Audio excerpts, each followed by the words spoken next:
Je m'appelle Nora Sahara, j'ai été infirmière depuis 15 ans et aujourd'hui je suis journaliste.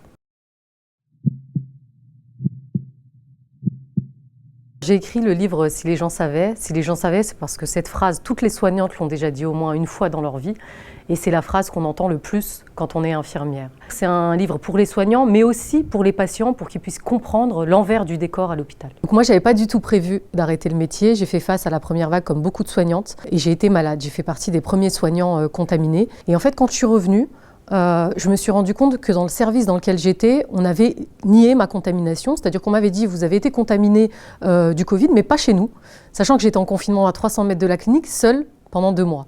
Donc j'ai trouvé ça aberrant, et ce que j'ai trouvé encore plus aberrant, c'est mes collègues. On n'a pas testé mes collègues, on n'a mis en isolement personne. Et il se trouve que j'ai fait une rechute par la suite, j'ai fait une hypotension, et là la médecine du travail m'a dit non, stop, vous arrêtez. Et en fait j'ai tiré sur la corde comme beaucoup de soignants, et à la deuxième vague, impossible de prendre en charge les patients. J'étais un danger pour eux, mais pour moi aussi. Quand on est infirmière, aide-soignante, on fait face à l'urgence, on est toujours prêt. Mais là on n'était pas prêt.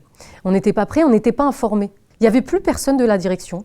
C'était le désert à l'hôpital et on nous a dit qu'il faut être disponible 24 heures sur 24, 16 jours sur 7. Et puis on s'est rendu compte aussi qu'il n'y avait pas de matériel. On nous parlait de masques, de protection, FFP2. Moi, j'ai jamais vu d'FFP2. On avait 2 masques chirurgicaux pour 2 heures.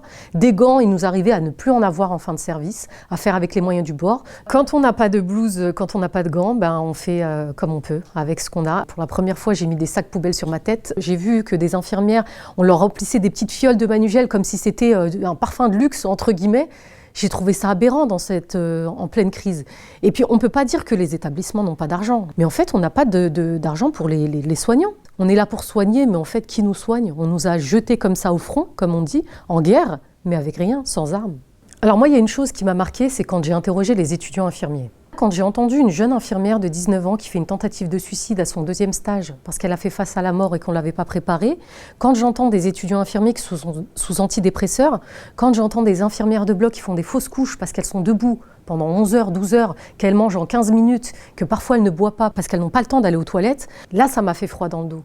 Alors moi, ce qu'elles m'ont demandé, c'est de passer le message, c'est qu'elles ont besoin qu'on les écoute. Tout d'abord qu'on les écoute par rapport à la réalité du terrain.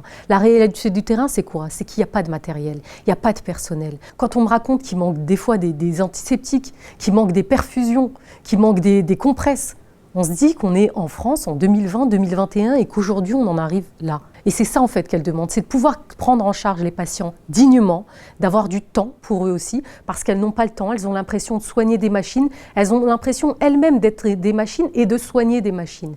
Et elles n'ont pas signé pour ça, elles ont signé pour prendre des patients avec bienveillance, avec humanité, et c'est ce qui manque aujourd'hui dans les soins.